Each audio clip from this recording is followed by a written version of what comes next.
que Él tenía el poder, la capacidad de poder levantar todos esos huesos secos. Esta tarde no vengo a juzgar a nadie, sino ver, analizar, que podamos nosotros simplemente meditar en que la vida que llevamos nosotros, este peregrinar por esta tierra, es tan corto como la hierba del campo, dice la Escritura, que es tan poco el tiempo que pasamos por acá. Y que ese tiempo tan poco que pasamos por acá lo descuidamos nuestra vida, nuestra relación con Dios.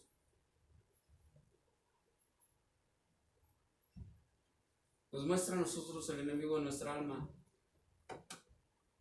cosas hermosas y nos hace pensar que el pecado es bueno y que no hay ningún problema por ello, y que el enemigo nos dice que no hay problema, que Dios es bueno y que Dios nos perdona. Eso viene el diablo y nos dice a la vida nuestra, pero es bueno.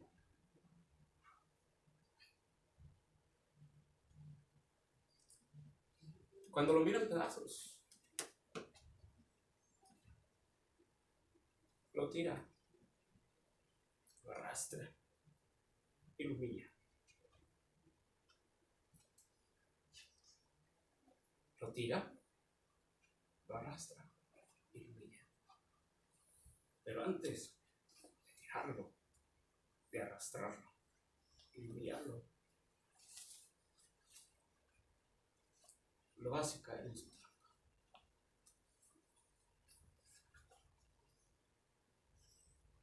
Y Dios nos advierte sobre todo esto.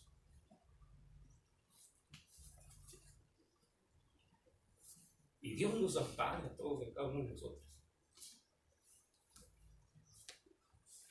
¿Sabe lo que es destrucción? Destrucción es destrucción.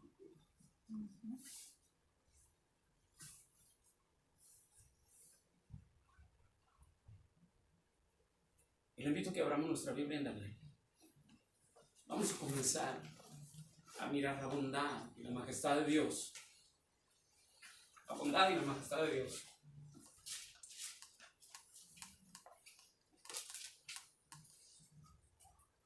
Que Dios no es como nosotros.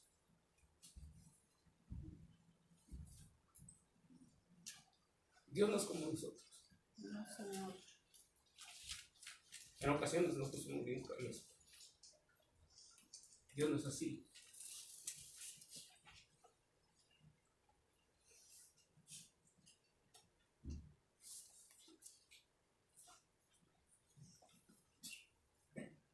Daniel capítulo 9. Eso es a raíz de una oración que Daniel hace. Daniel el profeta. Daniel capítulo 9, versículo 22. ¿Lo tenemos? Amén. Daniel 9, 22. Voy a esperar que todos lo tengamos.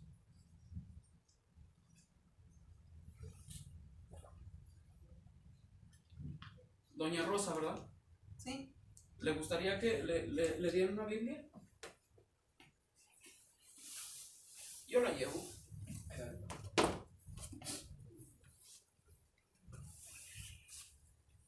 Amigo, ¿le ayudas con los textos, Esteban, por favor? Ya.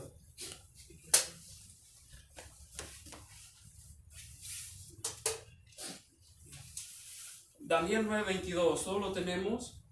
Amén. Dice así la palabra de Dios: y me hizo entender Y habló. y habló conmigo diciendo: Daniel, ahora he salido para darte ¿qué cosa?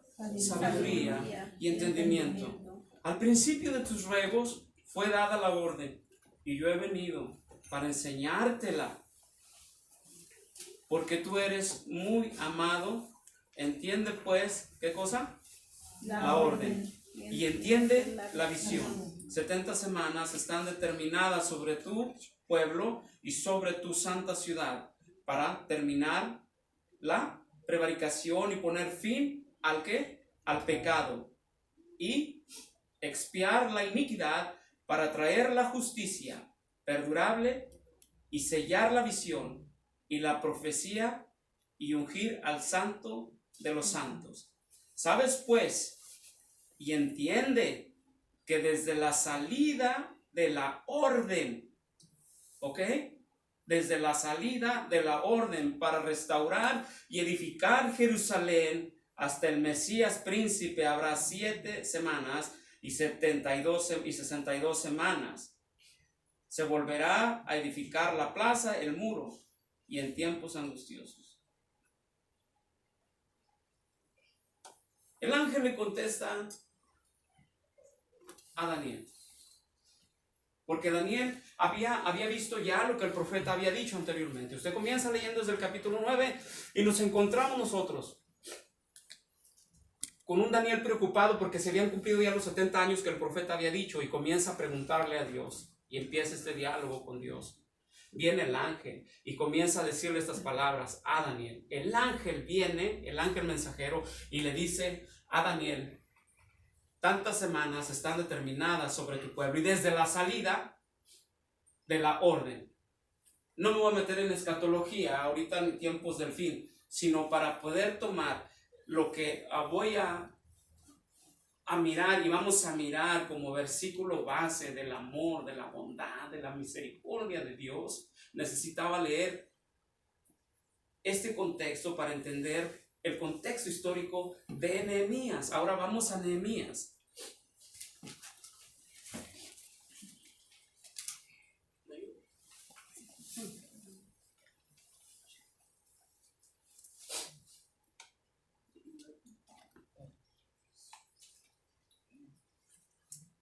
Nehemías capítulo 4.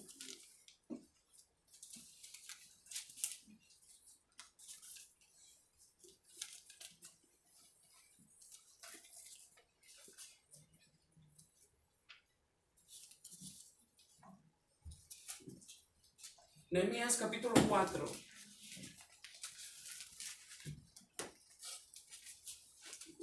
Nehemías capítulo 4, versículo 1. Thank you. Nehemías capítulo 4, versículo 1. ¿Todo lo tenemos? ¿Todos lo tenemos?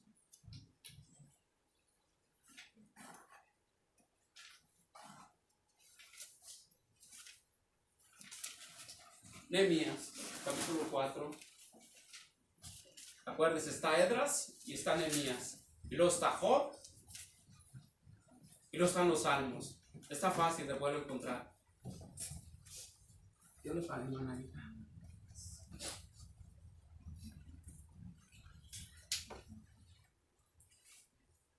Esdras, Nehemías, Job, salmos.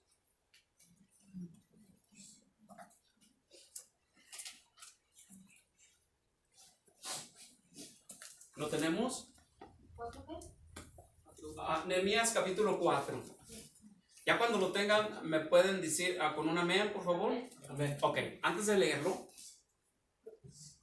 quiero explicarle lo siguiente. Esa orden de la cual el ángel, o por parte de Dios, se le dio dada a Daniel, aquí en este libro se cumple. Al principio de este libro, en el capítulo 1 de Esdras, es cuando Esdras va.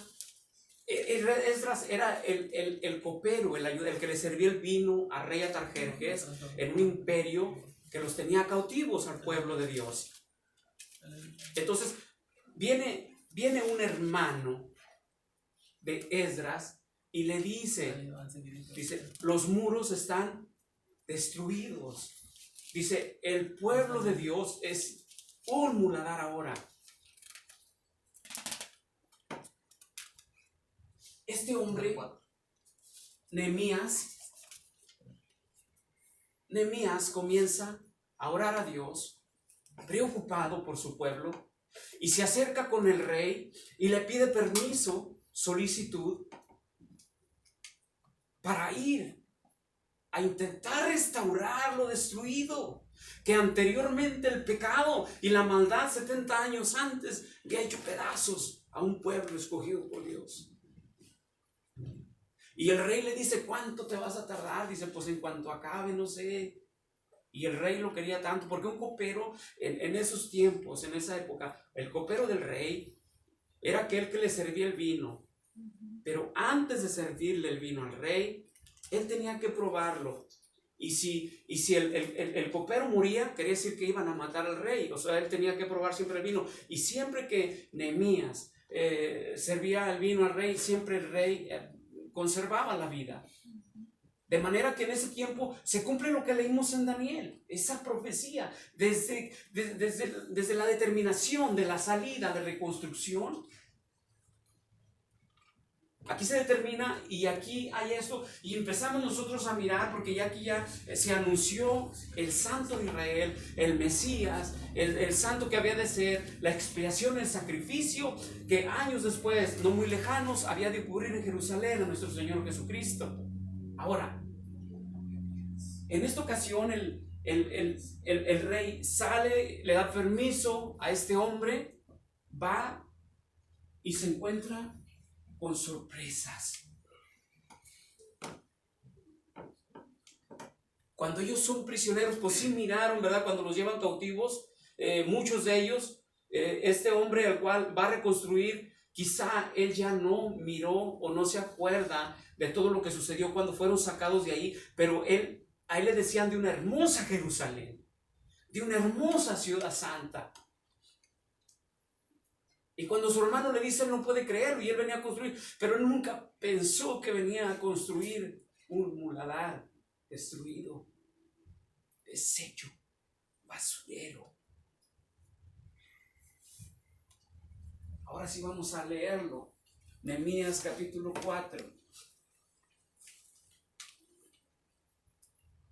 ¿Lo tenemos? Cuando oyó Sanballat que nosotros edificábamos el muro, ¿qué pasó?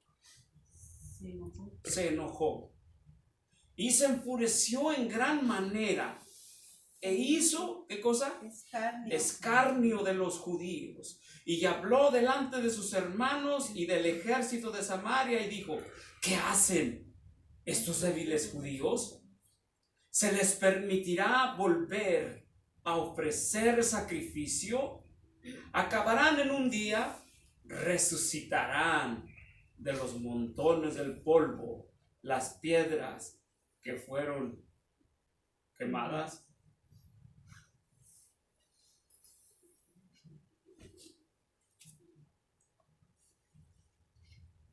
Israel, Jerusalén, siempre han estado rodeados de enemigos. Siempre. Toda la vida, desde que comienza Jerusalén, están rodeados y han sido tomados por imperios y todo este tipo de cosas, pero también Dios le advirtió mucho al pueblo de Israel.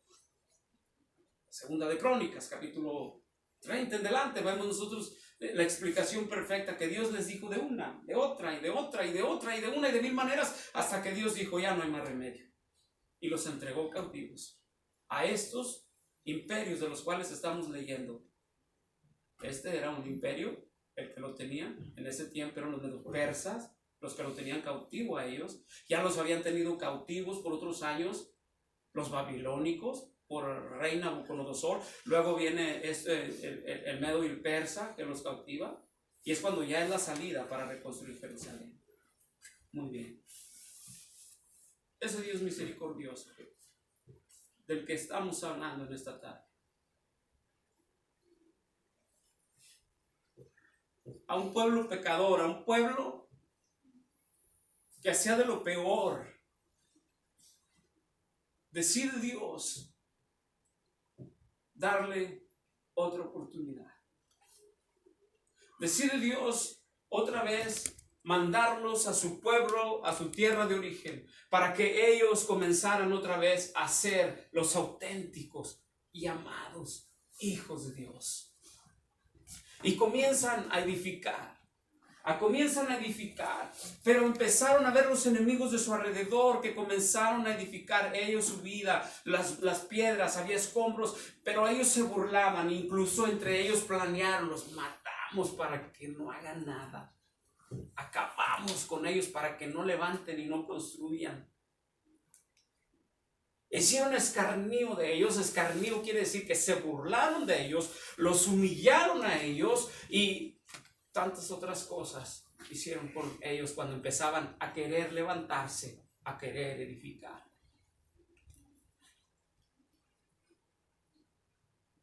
El Dios maravilloso les proveyó otra vez para que lo hicieran, les dio como había que hacerlo, y comenzaron aquellos que tenían aquel espíritu, porque es la escritura, que tenían ánimo de hacer las cosas, lo hicieron.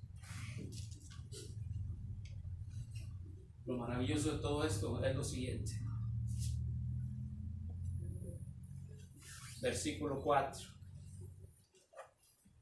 En el verso 2, capítulo 4, versículo 2 dice: y habló delante de sus hermanos y del ejército de Samaria y dijo: ¿qué hacen estos débiles judíos? ¿Se les permitirá volver a ofrecer su sacrificio? Acabarán en un día, resucitarán de los montones del polvo las piedras que fueron quemadas.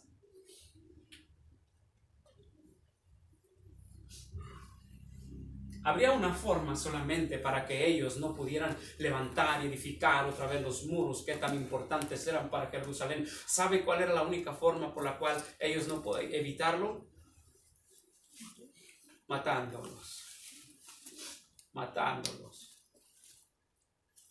Pero ellos edificaron templos, edificaron muros, edificaron a Jerusalén e hicieron lo que tenían que hacer según la misión que Dios había permitido terminarla. ¿Qué queremos decir a través de esa escritura? ¿Qué nos quiere decir el Señor a través de la escritura? Muy bien, a través de la escritura, no yo, sino la escritura, que Dios es un Dios capaz de levantar, si Él quiere, y los que están ahí de la misma basura. De la misma basura.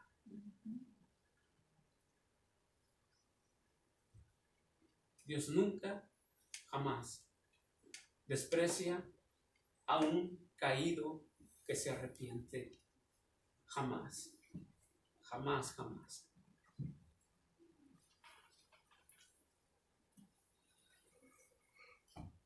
Vemos nosotros muchos casos en la Biblia, no solamente uno, sino muchos.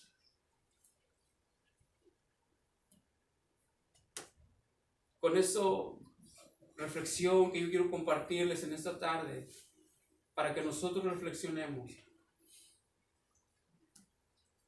y que entremos nosotros muchas veces a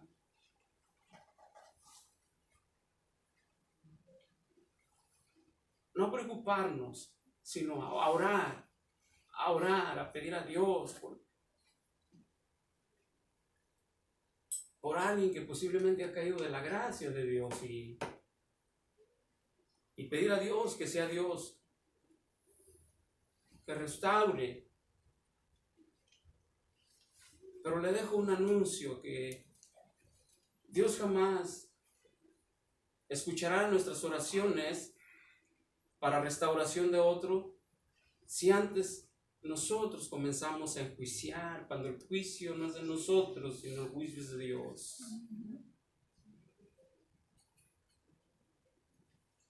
Cuando ya nosotros decidimos ayudar, orar, y que el pecador se restaure, es orar con nuestro corazón, pedir a Dios con nuestro corazón, y después de pedir a Dios con nuestro corazón, esperar el tiempo de Dios, que en ocasiones lo que Dios nos reprende, nos llama la atención, porque también Él es nuestro Padre, y Él al que ama lo reprende.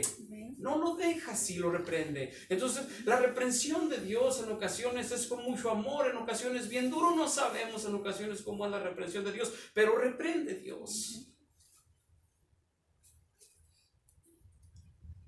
En ocasiones nosotros llegamos a ver al caído hasta con odio. Lo despreciamos. ¿Saben mi caminar como pastor? ¿Cuántas veces he ido a buscar caídos? Muchas. Algunos han abierto la puerta.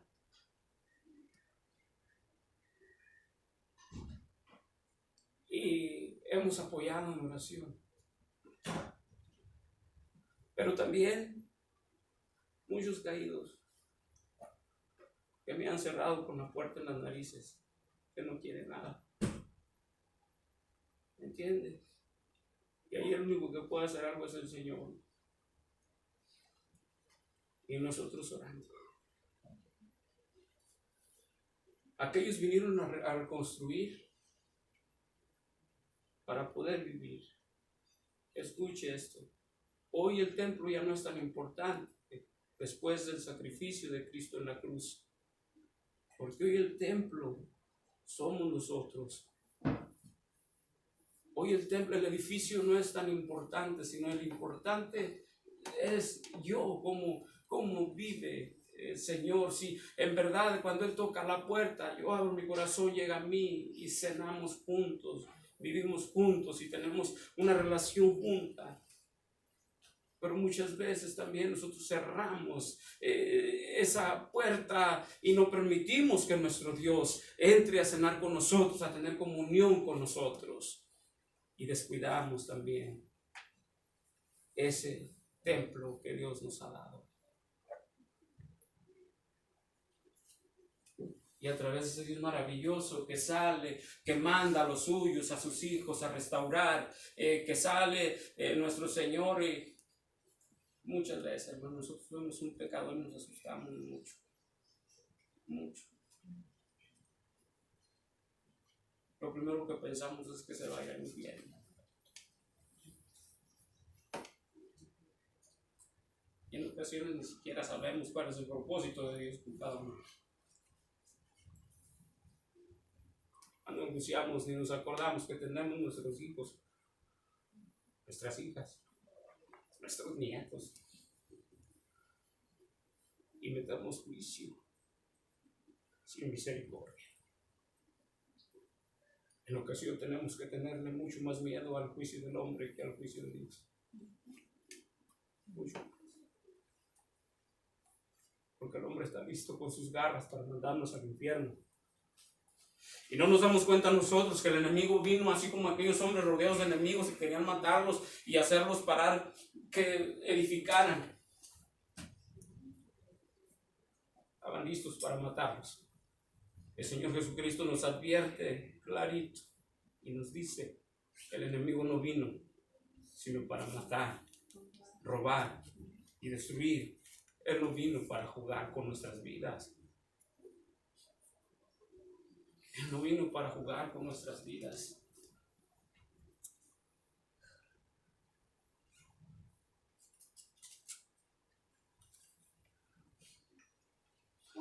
Vamos a seguir leyendo.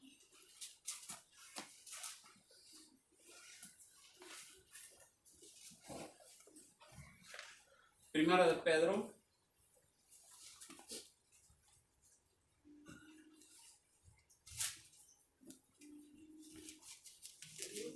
Primera de Pedro.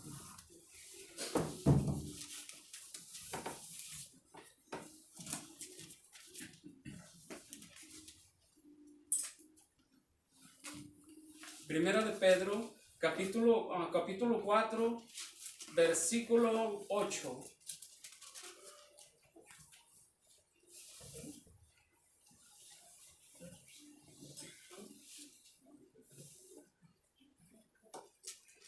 Primera de Pedro, capítulo 4, versículo 8. Primera de Pedro 4, 8. ¿Lo tenemos? 4, 8, sí. Dice así la escritura. Y ante todo, tener entre vosotros ferviente odio. Amor. ¿Cómo? Ferviente amor. No los oigo a todos. ¿Ferviente qué? Amor. Y ante todo tener entre vosotros ferviente amor, porque el amor cubrirá multitud de pecados.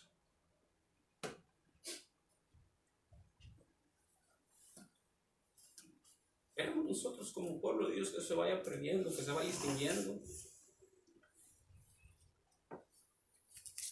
Si nosotros queremos, podemos lograr que eso se pierda.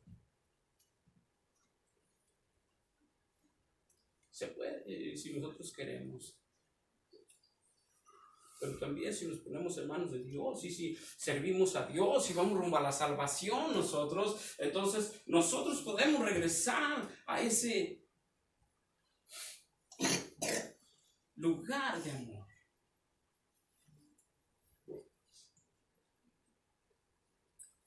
Nosotros podemos volver a tener amor y sensibilizarnos los unos por los otros, sabiendo que somos arrieros y que vamos por un camino también.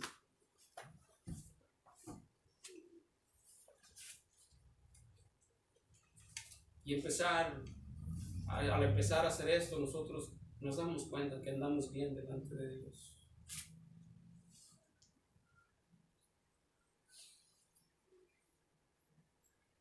Usted ve a alguien caído, búsquelo. Dele una llamadita. Dice la palabra de Dios, dice agua, no vayas a hacer todo el rato.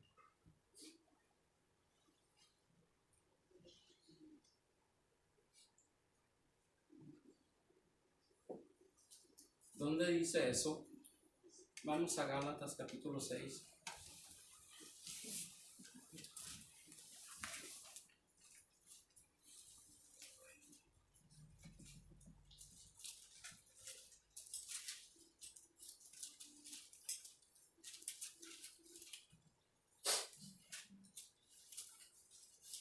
Gálatas 6:1.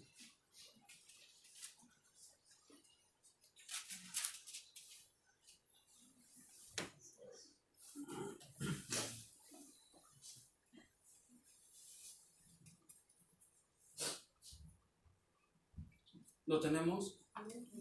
Hermanos, si alguno fuere sorprendido en alguna falta, vosotros que sois ¿qué? Espirituales, ¿qué cosa? Restaurarle. Con espíritu de mansedumbre. Considerándote A ti mismo. a ti mismo. No sea que tú también seas tentado. Ah.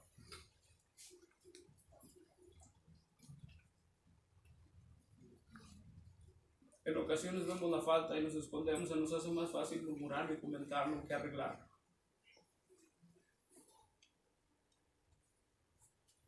Nos dice la palabra de Dios que todas las cosas deben de ser arregladas entre nosotros, entre el pueblo de Dios. Pero se nos hace más fácil decir, a mí qué me importa, yo ahí no me meto. Usted es un hijo de Dios, usted tiene el derecho de restaurar mientras esté en el camino de Dios a quien usted tenga que amonestar dentro del camino de Dios. Y es el pastor, al mismo pastor, usted tiene todo el derecho. Si el pastor está caído, si el pastor está derrotado y usted está fuerte en ese momento, usted tiene todo el derecho por orden divina de Dios de llegar a ayudarlo a restaurarse.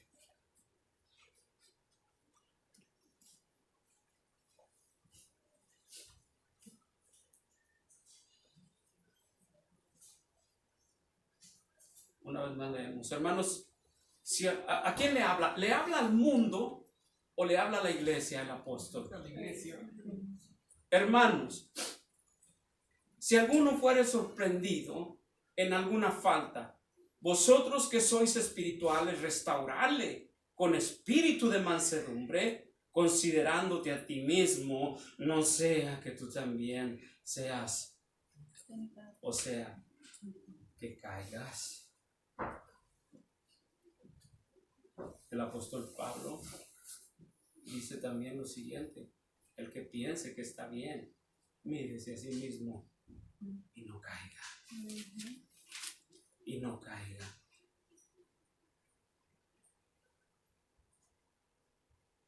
¿Cómo debemos nosotros de ver a un pecador, a alguien que ha caído?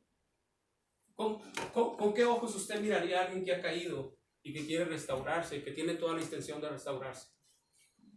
¿Cómo usted lo miraría? Yo le hago la pregunta a la iglesia. ¿Alguien me puede contestar esa pregunta, por favor? Hay unas personas que con amor y mansedumbre, no criticando, sino apoyando. Aleluya. Ese es el punto. Que debemos nosotros de llegar a esa madurez. A esa madurez. Porque a veces vemos al pecador como si ya nosotros trajéramos alitas. Así lo vemos.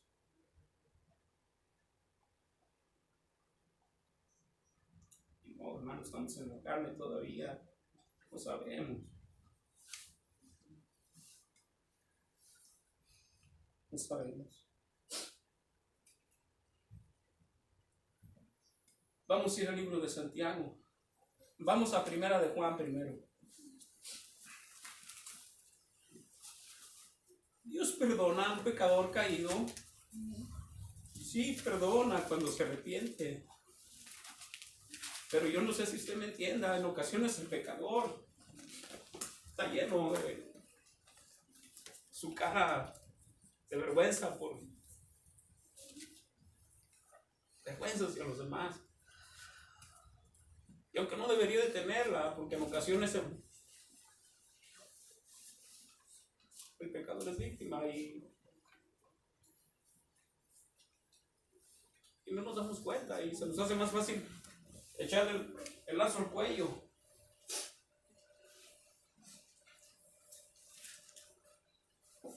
Primera de Juan.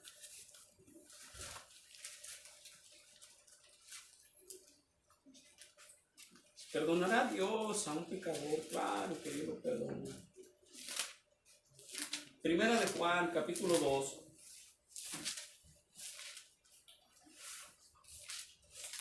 Versículo 1 y 2. ¿Lo tenemos ahí? Primera de Juan, capítulo 2, versículo 1 y 2. Cité una vez el capítulo 1 para poder a quién le está diciendo el apóstol del amor. Hijitos míos, estas cosas os escribo para que no pequéis. Y si alguno hubiere pecado, abogado tenemos para con el Padre, a Jesucristo, el justo. Solamente ahí, el versículo, capítulo 2, versículo 1. Hijitos míos, estas cosas os escribo para que no pequéis. Y si alguno hubiere pecado, abogado tenemos para con el Padre, a Jesucristo el justo. Hijitos míos, ¿a quién se dirige? ¿A la iglesia o al mundo? A nosotros. Quiere decir que en la iglesia lo hemos venido viendo desde el apóstol Pablo, desde los tiempos antiguos que íbamos a seguir siendo pecadores. Y qué tan importante es el amor entre la iglesia, la unión entre la iglesia para poder caminar. Y si algo el enemigo de nuestras almas, hermano, yo no sé si usted puede entenderlo, algo que él aborrece, algo que él le tiene un miedo, un pavor, es el amor. Porque el amor es lo más grande de todas las cosas. ¿Por qué? Porque Dios es amor. Amén.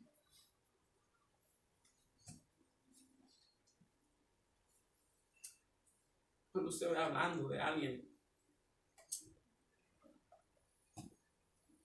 dígale, porque no conoces el trasfondo realmente de las cosas, como fueron. No te vayas a equivocar. Increíble.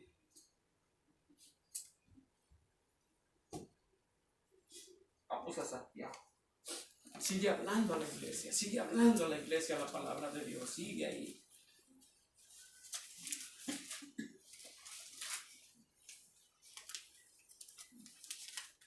El pastor está hablando porque le conviene por algún lado. No es por un lado, es para alertarnos a todos, porque todos vamos caminando. Todos vamos por el camino angosto. Los que estamos en el Señor vamos caminando por el camino angosto. En cualquier rato nos podemos resbalar, quien sea de nosotros. Yo siempre lloro, hermanos, ustedes no sé si se acuerdan, siempre les he dicho, nunca nosotros digamos, de esa agua no beberé porque no la tomamos. Muchas veces. Santiago capítulo 5.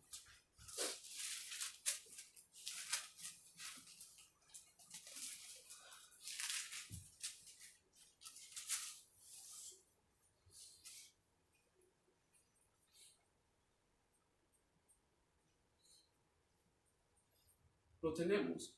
Amén. Versículo 19, por favor. Santiago capítulo 5, versículo 19.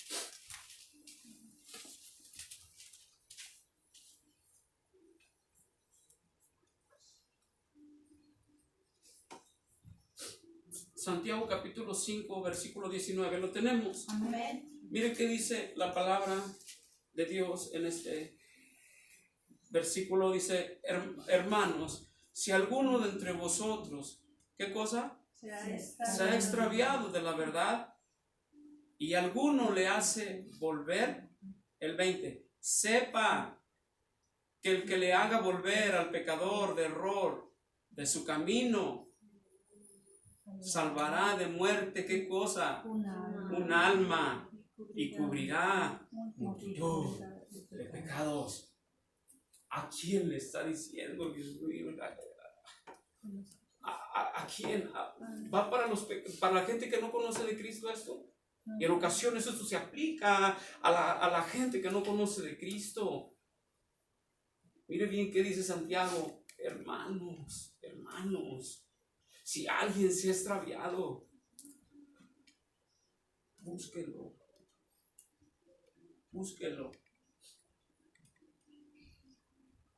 Yo no quiero decir que la gente es extraviada, pero a mí la gente me ha dicho, ¿sabes qué? Yo ya hasta aquí llego contigo y ya no quiero ver más, pero en ocasiones, hermanos, hay gente sufriendo.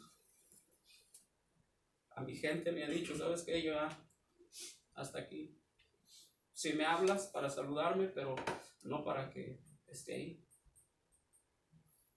Y yo respeto cuando eso es.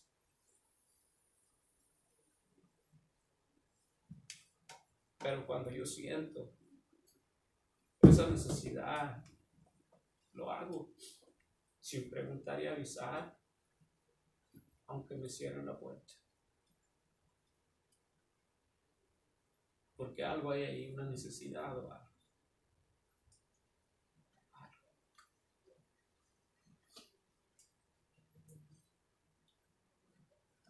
Una vez más, el 19.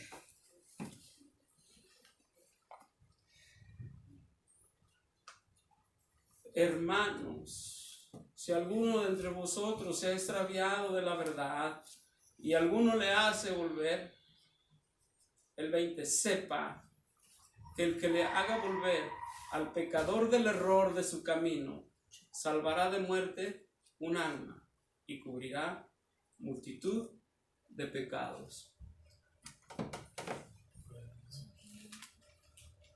Algo pasó ahí.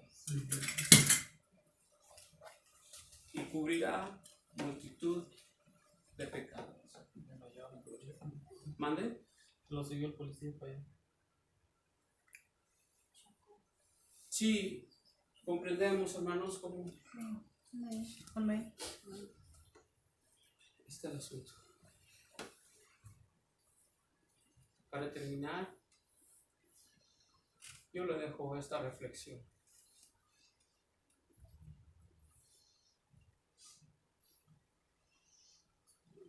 No critiquemos cuando no sabemos el trasfondo, el por qué las cosas están sucediendo. Dios no apoya el pecado,